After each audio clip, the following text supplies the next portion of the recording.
The couple moved into a log house that Charles had built several miles from town, where they were able to spend the happy early days of their marriage. Sarah was 23 and Charles was 29.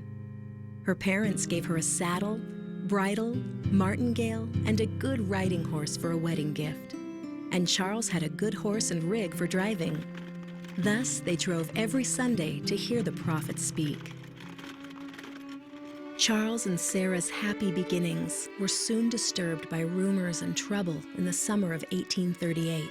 The Mormon population in and around Far West had reached 15,000.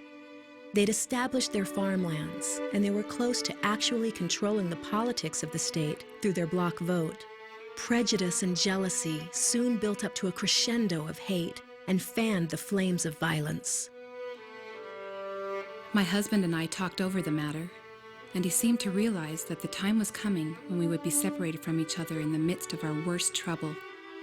On such occasions, he would say, "If such a time ever does come, you must not let your faith fail, but pray for courage to withstand the trials when they come."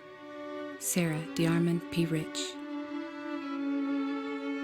During this period came the Battle of Crooked River, and Charles was forced to flee from Missouri. He arranged for Sarah to stay with the wife of his friend, Hosea Stout, until they could be reunited. Charles anguished as he waited in exile in Quincy, Illinois, helpless to assist his friends or family. Whenever possible, he sent word to his beloved wife. I think I know how it is to part with all things.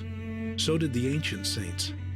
Dear Sarah, I trust that you will be faithful to the church, for on this hangs all of my satisfaction. Sarah's lot was hard. She was frequently persecuted, and her life was threatened repeatedly. They robbed me of my riding horse, stole my chickens, and drove off the cows that gave us milk. Sarah DeArmond P. Rich. Finally, 3 months later, in February of 1839, Sarah's father was able to go to Missouri and remove her and their remaining property in 2 wagons across rough, frozen ground in the middle of bitter weather, 200 miles to the Mississippi River.